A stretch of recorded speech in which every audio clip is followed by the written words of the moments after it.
How much is that dog in the window? For years you'd craved a canine companion, and this craving was satisfied temporarily by fostering dogs from the RSPCA.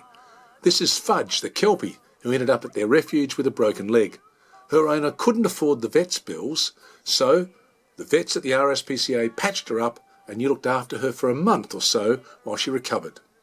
Then she was sent back to the RSPCA and sold to a new owner. To fill the gap left by Fudge, we bit the bullet and bought Luna, the German Shepherd pup, a boisterous, headstrong animal who became your canine crony in crime.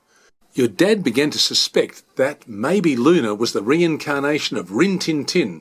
She's a very enterprising puppy. She can even open doors and cupboards, and had discovered your carefully hidden hoard of junk food, including samples from the last year's Eka, and had eaten most of it. But this was the last straw. Clearly she needed some iron discipline and a firm-handed training regime. Up. Sit. Sit. Lie down. Lie down. Roll over. Roll over. Good girl. Good girl. Play dead. Play dead. But while she mastered a few basic commands, you decided that professional help was still needed. So it was off to the RSPCA's puppy school and off to a bit of a shaky start. Alright, so let's let Luna off. She really sleepy or just not interested? Hi! Hi!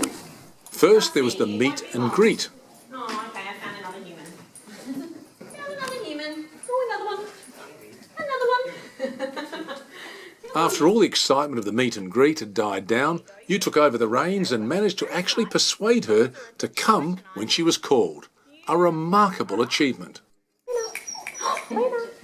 Sorry, I'm just going to face her in your direction. Yay! When she's at least facing in your direction, you've got a chance.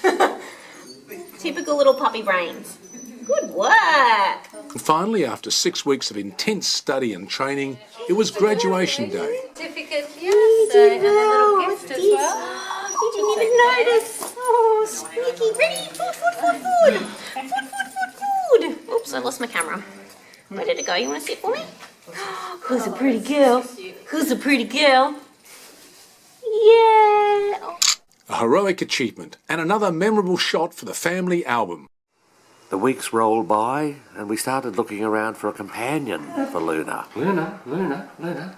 Back on the 21st of September 2018, Steve Rhodes had never even heard of such an animal as the Belgian Malinois until he listened to an ABC radio talkback program with a guy from the RAAF calling for volunteers to foster a puppy for 3 months.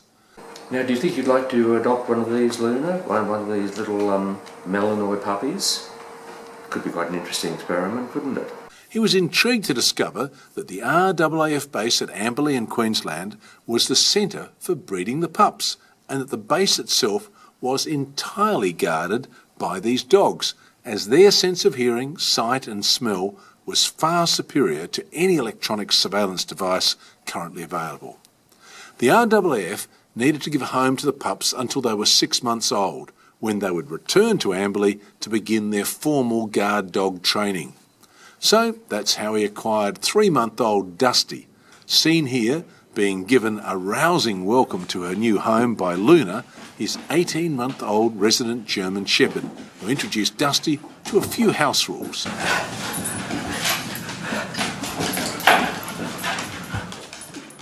Luna's theory was might is right, while Dusty subscribed to the concept that the bigger they are, the harder they fall, and they were soon locked in mortal combat, with neither side giving an inch.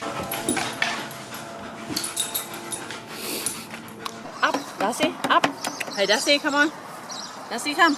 The RAAF were interested in how the puppies reacted to their new surroundings, and the volunteer carers were asked to fill in daily accounts of their antics, and so began the Dusty Diaries, with the first entry being an account of her adventures on the slippery slides at Yeronga Park.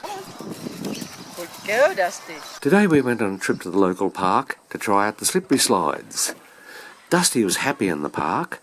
She was happy enough to be helped onto the slippery slides, but I'm not quite sure how much she enjoyed the whole experience. However, she wasn't frightened by it and just took it all in her stride.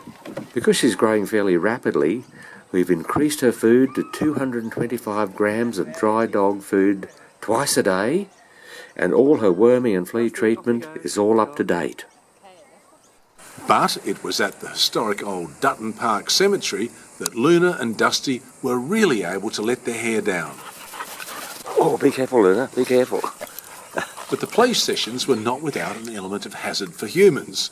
A few months ago, Luna and another of her canine cronies crashed into Steve while running down this grassy incline, not watching where they were going and hitting him behind the left knee, and he went down like a 10-pin and was hobbling around for months, waiting for the torn ligaments to heal and the bruised bones to recover.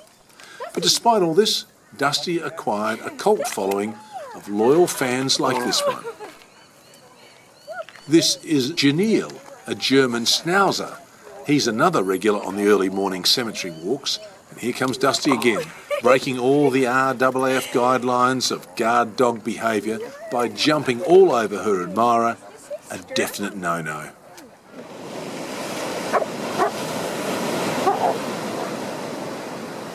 Then it was off to Wooleye for a well-earned get-away from it all break, and a good early morning forage on the seashore for tasty morsels washed ashore by the previous night's tide. No, you can't eat that dead bird. No. Can't eat the dead bird. No. Come here. No. Oh, God. What a dog. After a titanic struggle, she finally had to settle for a cuttlefish bone. More nourishing, but nowhere near as tasty as a nice, well-matured, dead seabird. But dark clouds were gathering on the horizon. Well, here we are at Dutton Park Cemetery to record a particularly solemn occasion, but hopefully not too solemn. And we'll see what happens. A big 2-camera coverage. It could be a rip snorter, or it could be a complete shambles. Probably a complete shambles. Oh, there's Dusty. She's the princess today. Here we go. Chicken. Luna. Wait a minute, we got to share it. What's Luna going to do without you? Hey, going off to Amberley and leaving us. And we're going to miss you, and you're going to go over there and you're going to be a good guard dog, or are you going to come back to us? Hey? Hopefully you'll be rejected, I hope. And Steve will get you and come back to us. Hi Stephen, I'm just here to present the award for caring for Dusty. See how they bonded and everything like that. And often Luna spends the time licking her and everything.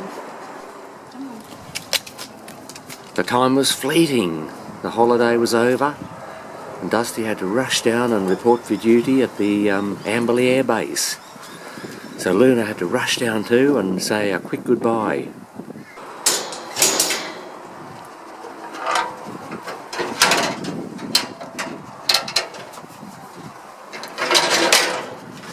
Goodbye, Dusty.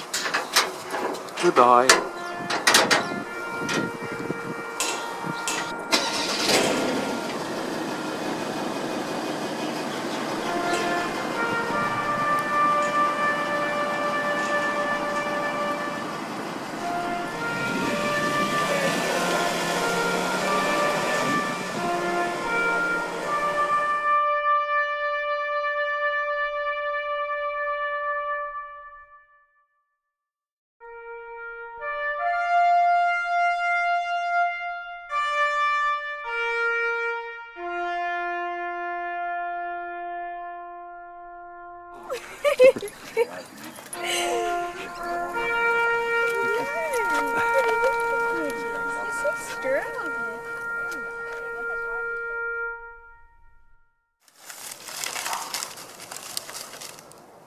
To overcome her sorrow at losing her canine companion, Luna consoled herself by reverting to her old pursuit of possum hunting.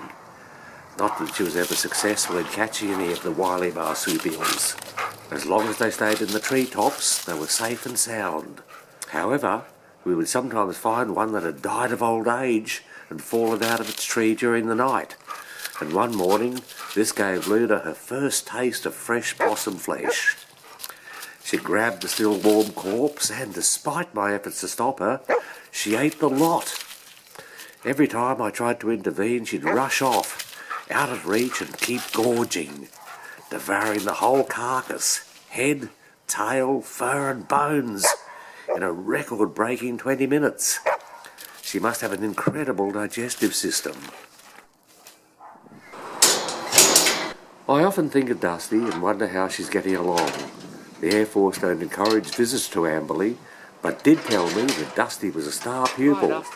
It took to her new role among the other dogs of war, but keep Australia safe and sound, and look after our troops in God-forsaken far-flung places, such as Afghanistan, with great courage and enthusiasm.